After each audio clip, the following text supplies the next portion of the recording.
Thank you.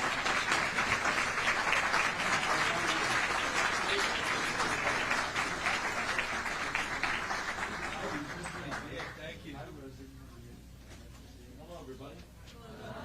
Hi, Jim. Nice to see you, buddy. I'm good. Good to see you. Nice to see you. How are you? This is my high school yearbook photo, which I have not seen since I got out of high school, and frankly, it's frightening. Excuse me, Massimo. Good afternoon, and thank you all for being here today. My name is Massimo Randazzo, and I'm a senior at Ramsey High School. Like most students in New Jersey, I've grown up with a phone in my pocket. It's been there, through classes, practices, meetings, and nearly every part of my daily life. That context matters. Because for teenagers, phones aren't just distractions. They're integrated into how we communicate, how we socialize, and how we manage our time. So when my school introduced a phone-free policy, it wasn't a minor adjustment. It was a real shift in how the school day functioned. Exactly 1 year ago, Ramsey High School implemented Yonder pouches. At the time, the reaction from students was predictable. We were frustrated. We're used to having constant access to our phones, and adjusting to life without them during the school day wasn't easy. But once that initial resistance passed, the impact became clear. In class, focus improved. There was no buzzing in pockets, no quick checks under desks, no waiting for the bell just to see who had texted. In the hallways, something else changed. Instead of everyone rushing between classes staring at screens, students actually started talking to one another. The space felt more social and more present. What surprised me most was the effect on stress. I assumed being separated from my phone would make the day more tense. Instead, it created a break from nonstop notifications, group chats, and the pressure to always be available. The school day felt calmer and more manageable. That's not to say everything was perfect. The adjustment was difficult, and there were practical inconveniences. Checking emails, coordinating with coaches, or even making plans with friends for after school required new habits. But we adapted, and we adapted faster than we expected. Looking back, the takeaway is simple. It didn't fix everything, but it changed how the school day actually felt. As a senior, it helped me be present, stay where my feet are, and focus on the people and moments around me during my final months at Ramsey High School. Thank you for the opportunity to share a student perspective today. And with that, it is my honor to introduce Governor Phil Murphy as he prepares to sign this historic legislation. Thank you. Thank you.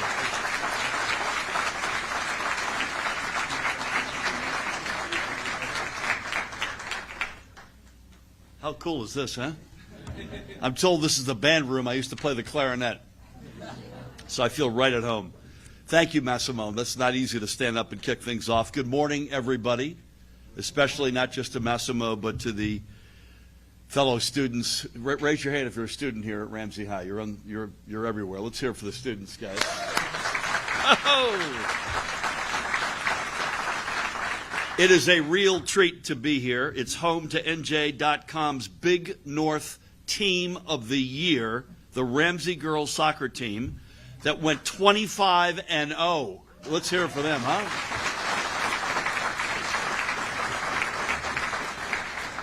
Incredibly honored to be with you today for a whole host of reasons, at least one of which is that one of my closest colleagues is Ramsey High School's very own and your former Student Congress President, class of 2015, Meet Hollywood Patel. Please stand up, Meet.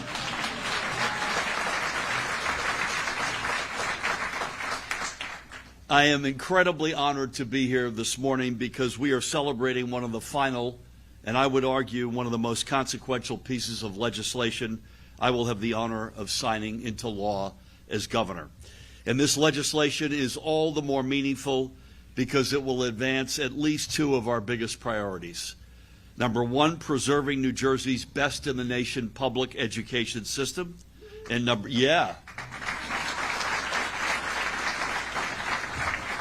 Jersey, baby. And secondly, strengthening our state's reputation as a global leader in responsible innovation. In just a few minutes, with the stroke of a pen, we will achieve a goal that I believe is just plain common sense, banning cell phones from our state's K-12 schools. That's right, this law will require every public school in New Jersey to implement a bell-to-bell ban on cell phones, period. It is a historic victory for our educators, for parents, and most importantly, as Massimo alluded to, students. And I believe in the years to come, this proposal will be considered just as sensible as many laws that we take for granted today. What comes to mind? Requiring cars to come equipped with seat belts or prohibiting smoking on airplanes. Frank Lautenberg, Jim. Just ask the students and parents here at Ramsey High School, again, like Massimo.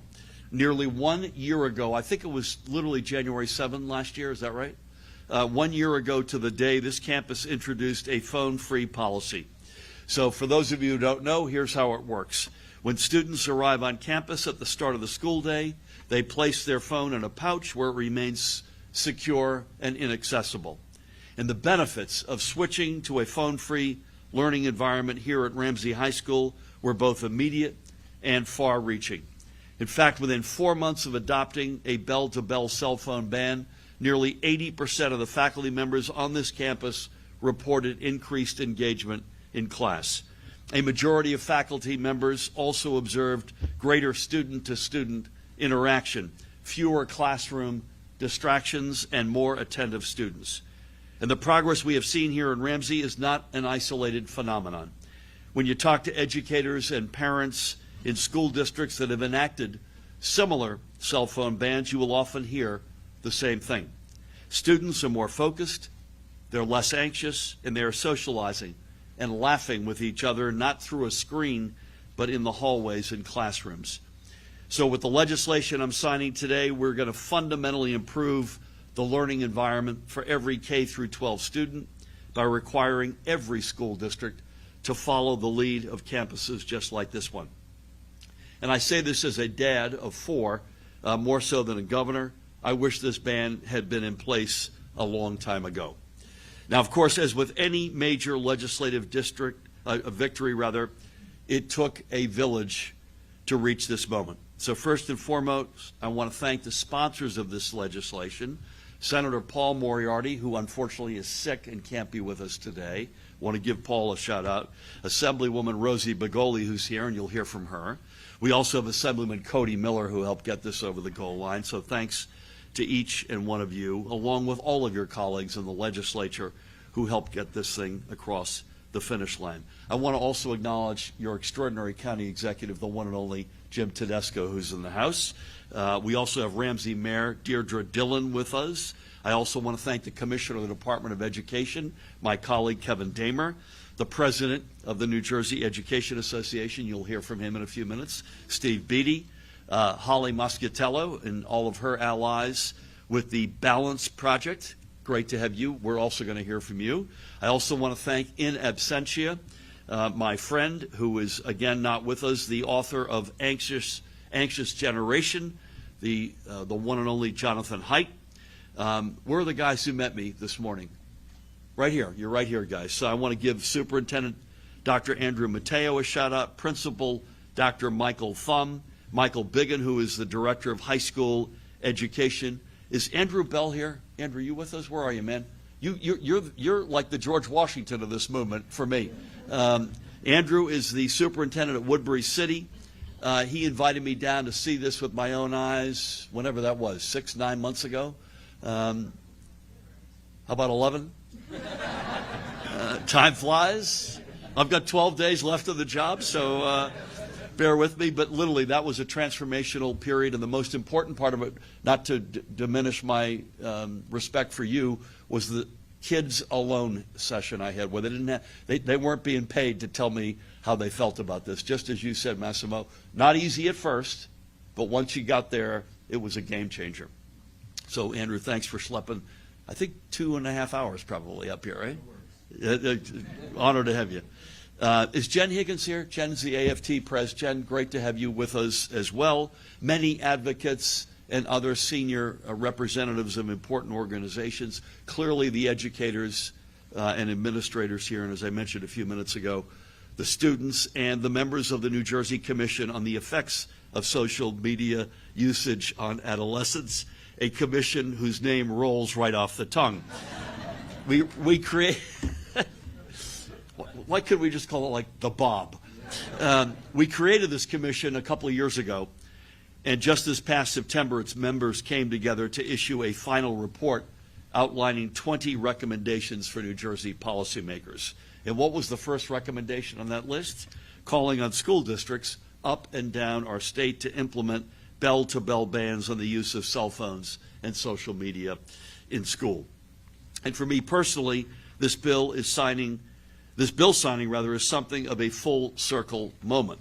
Back when I served as the chairman of the National Governors Association, which is a bipartisan organization representing all of America's governors, my hallmark initiative as chair was strengthening youth mental health.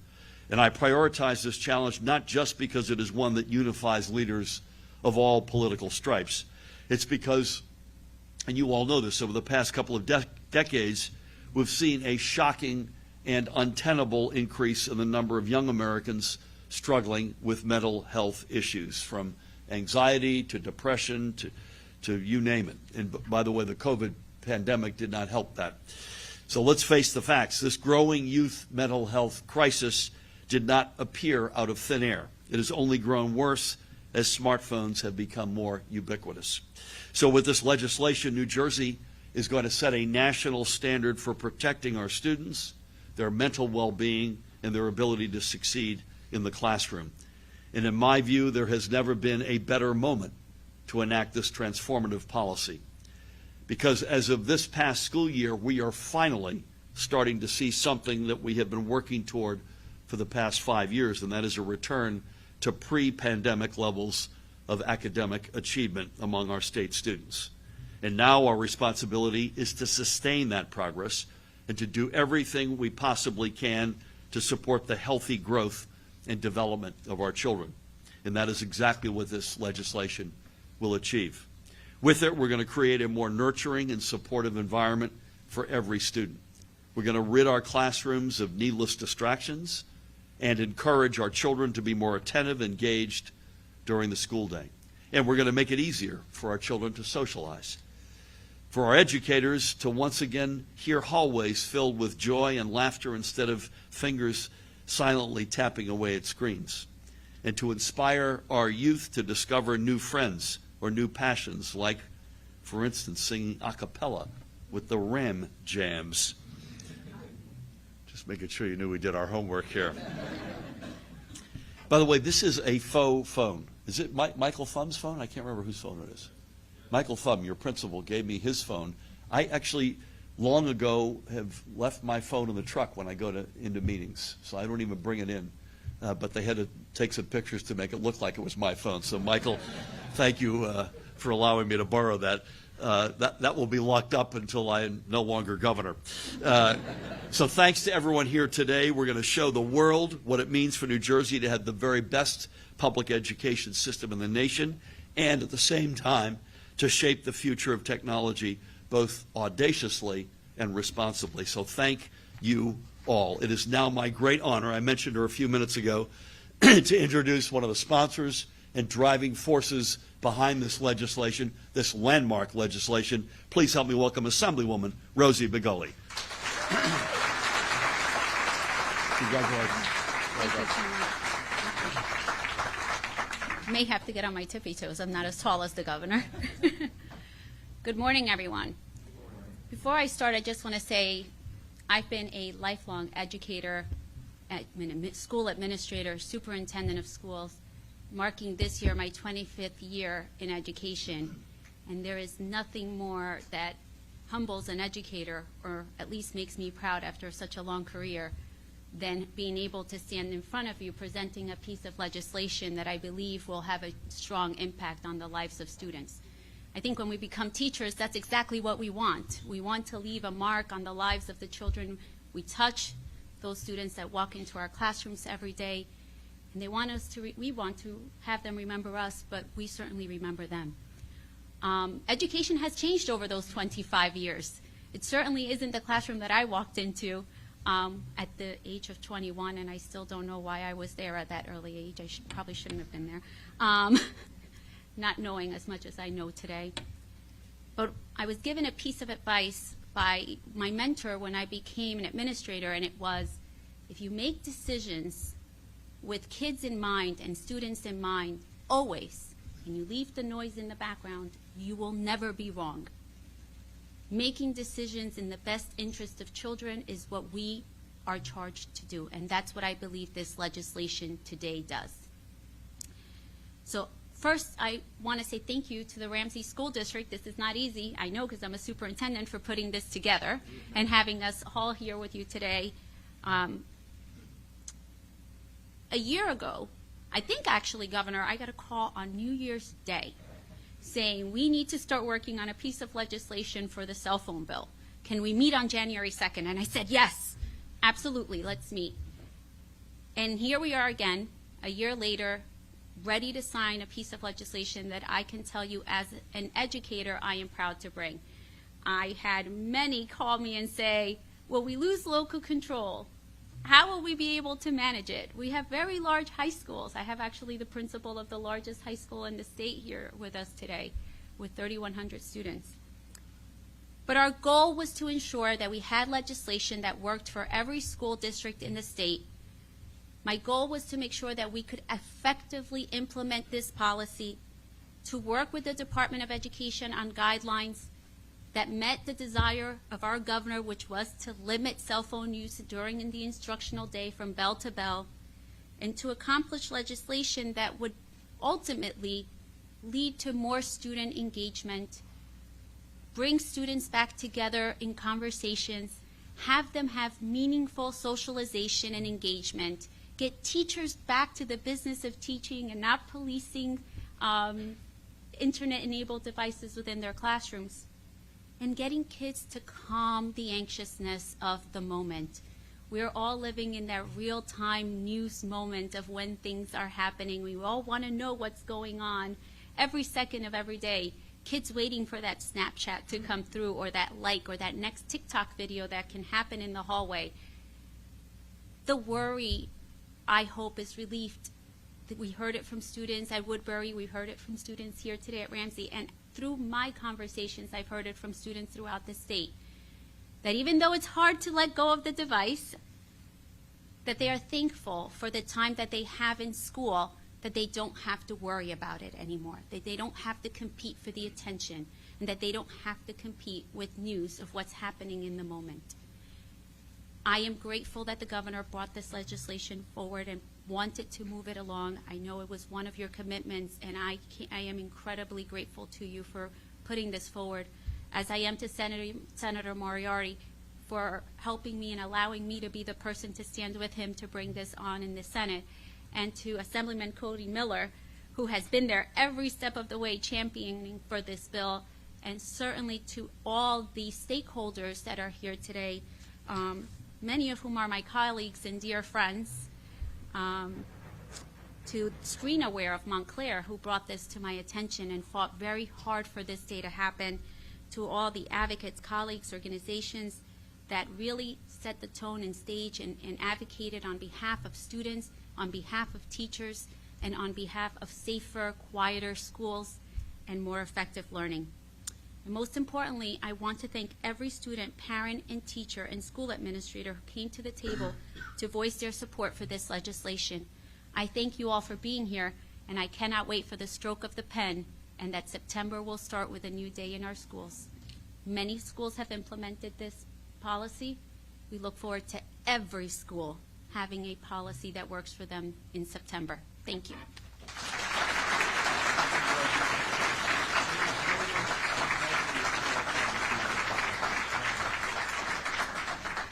I just said to Rosie privately what I'll say publicly. There's no one I know who's more qualified to have taken the lead on this in the legislature than Rosie. So thank you for your great leadership. Do you know it's an insurance commercial? I forget this is probably a bad sign for the insurance company. Where like they're trying to get the kid to smile, and they say no, and they bring in DeVito, the backup quarterback. So that's a little bit of a shot at Cody Miller. He deserves a lot better than that. He is also one of the sponsors of this bill, and he's been a bright light since he got in the legislature a couple of years ago. He is pinch hitting today for his colleague, Senator Paul Moriarty. Please help me welcome, come on down, Assemblyman Cody Miller.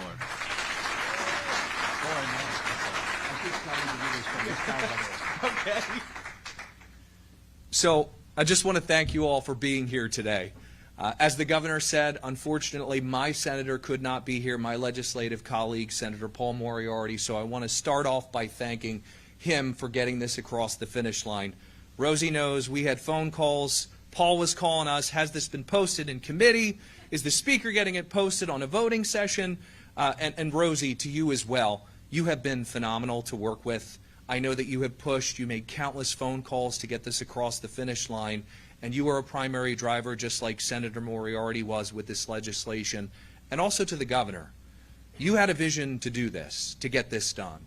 We all, myself, you, Rosie, we went to Woodbury and we met with the Superintendent Bell, and we saw firsthand the impact that this bell-to-bell ban had on students. They said that they were learning in the classroom, that they were having conversations with one another.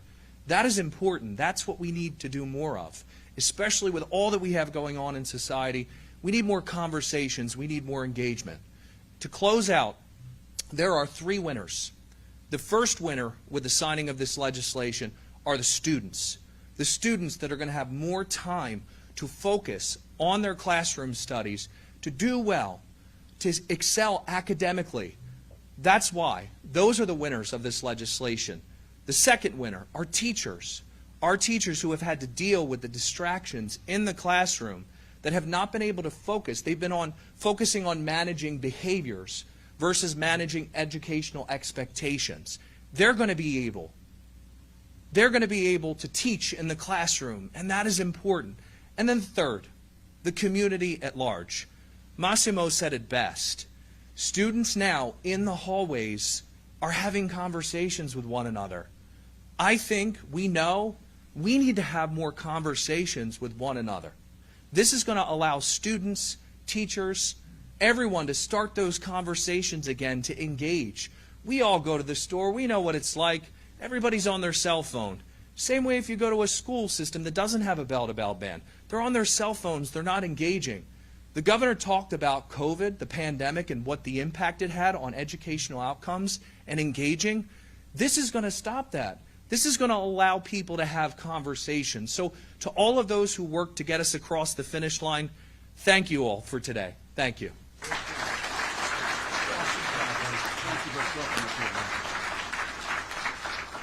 Cody, I love that. I love the way you framed the winners here. You know, I mentioned Jonathan Haidt earlier. Mahan Gunaratna, who's our Director of Communications, connected me with him a year or more ago. Actually, Andrew, before you and I even met. And at the time, we were toying with whether or not this should be a ban of cell phones in classrooms versus a bell-to-bell ban. And I want to give Jonathan a shout-out for pinning me up against the wall and telling me that this needed to be basically 7:45 in the morning till 3 in the afternoon, that the research showed that anxiety levels in the last 5 to 10 minutes of class started to rise, distractions started to rise because you knew you were about to get your phone back. So I want to give him another shout out in absentia. Cody, thank you again for being here and for your leadership. I mentioned her earlier. She's the founder and CEO of the Balance Project, which I love. Holly, come on down. Holly Muscat, hello. Thank you so much for doing this. Thank you. Good morning.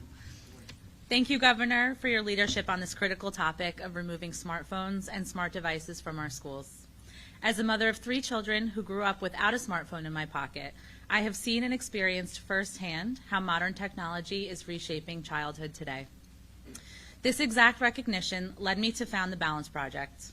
Our mission is to help families and communities find a healthy balance between real-life experiences and intentional technology usage to help them live their lives to the fullest. What we've seen with our work is that this is not just a family issue. It's a public health issue that requires attention from parents, educators, lawmakers, community leaders, and children themselves.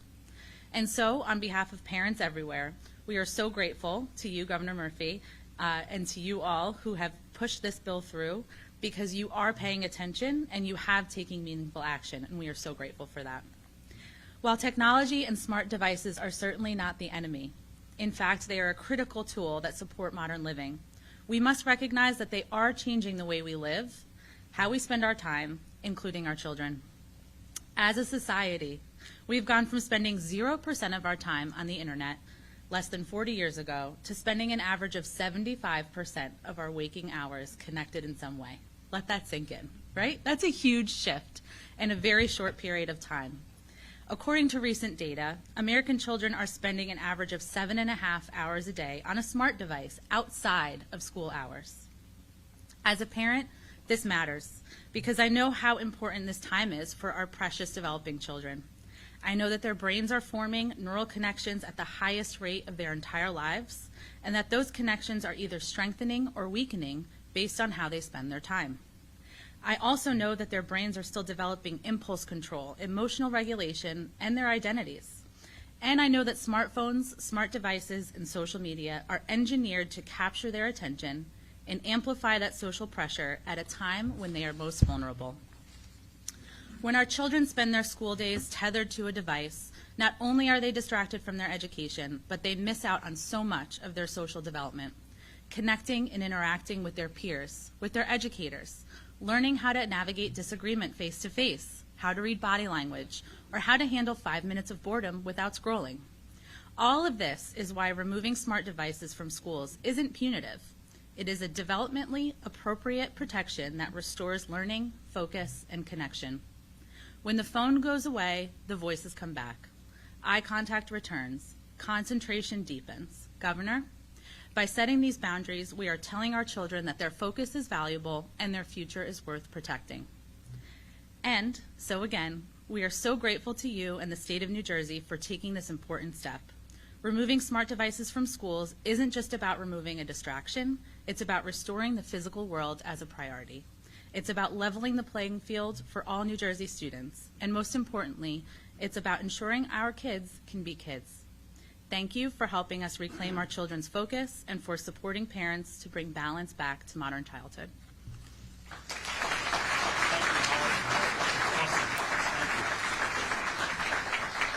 Holly, that was awesome, and I just underscore 2 points. Number one, this is not punishment, right? This is an added. We're reaching a hand out here. And secondly, we're not technological Luddites. We accept technology. In fact, New Jersey, you could argue, is maybe only second to California right now. Bless you. We don't miss a thing up here. We are probably only second to California in the development of generative artificial intelligence. Our view is either this train's going to come down the tracks and run us over, or we're going to have to understand how to deal with it in a constructive, responsible way. So I completely accept both of those points. Not punishment, and we're not turning our back on technology, but we're reaching out a hand here, and I think it'll have implications that will last for generations. Last but not least, Cody mentioned the 3 winners. One of them are educators. We have the best educators in the country. Let there be no doubt about that. And representing the biggest union and the biggest block of those educators, please help me welcome the president of the New Jersey Education Association, my friend Steve Beattie.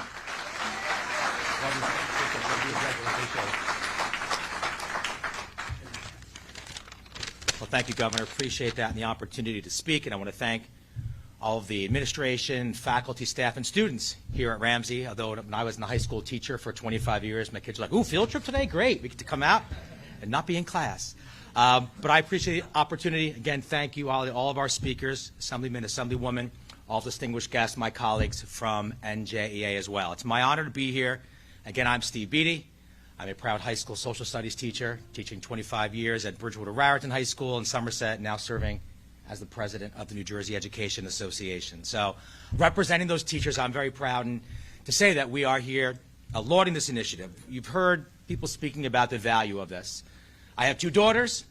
One today is student teaching just up the road here in Bergen County. Yes, she's enjoying it. Getting up at 5:30. And the other in high school.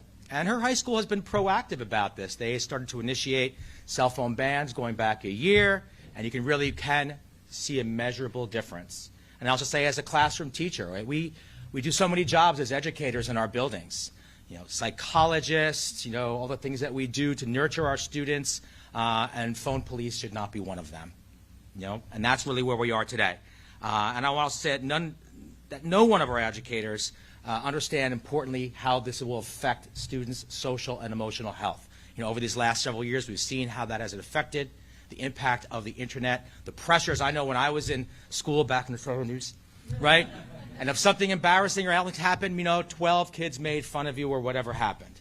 Not a meme that had gone viral by the time you got home and literally could be crushing, besides the distractions. So I'm very pleased to know that we are understanding the value of technology, but also saying we need to understand how do we harness it properly and not to the detriment.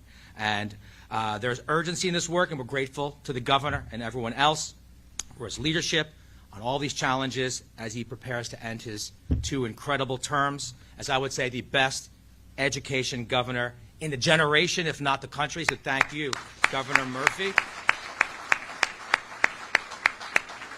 And I just want to spend just a minute as I finish up my remarks here as a final speaker, what may be the final signing, perhaps there's a few more in there, of the legacy that you leave behind, Governor Murphy, for all of our students in education, this being, of course, a crowning achievement as well. When I started teaching, again, a long time ago in the years BC, before Christie, I'll say, it was much different, right? I was proud, always proud to be an educator. Anytime I went somewhere, what do you do? I'm a teacher. And immediately, you had to have a conversation. You connect with someone just because of that. And then we came into some years where, you know, I don't have to explain to you how that happened with a certain prior administration. He shall not be named again. And then it was hard. I even myself was embarrassed sometimes to say to someone, what do you do? I'm a teacher. Like, because the things that went along with that. And we needed someone to come into the office as a champion, to lift up our collective voices, to lift up our profession, to restore the dignity and the respect that we all earn every single day. So just from the Greatest Hits album, Governor, fully funding the school formula, right, the funding formula, improving teacher evaluation and student standardized testing, supporting student teachers and the pipeline, a diverse pipeline, at a time of critical shortages, and to introducing inclusive curriculum and protecting our freedoms to read, expanding preschool, and an intensive focus on early literacy and investments to school facilities and construction, including investments for our VOTEX and community colleges. The list goes on and on and on. Yes, exactly. And well, I'm going to get to that. Hold on, Elson. I got that one. We're saving that for the end. And all of that was done while fully funding our pensions.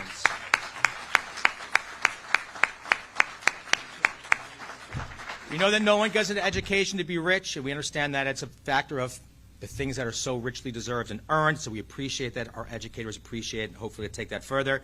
Unraveling some of the healthcare mess with our Chapter 44 regulation to, again, make it affordable, to make sure that educators can afford to be educators.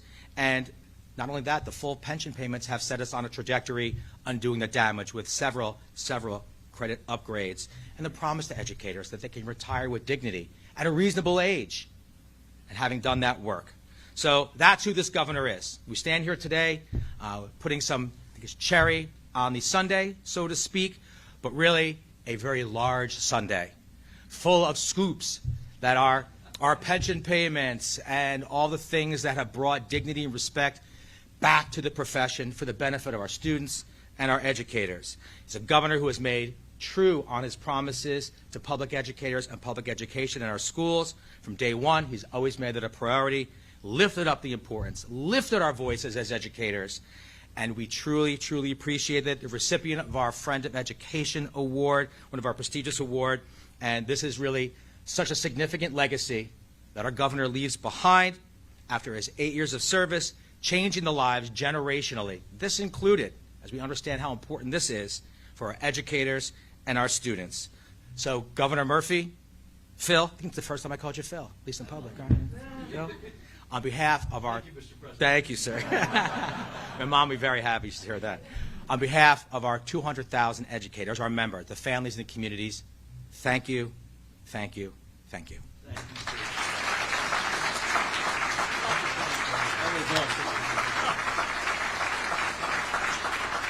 Steve, thank you.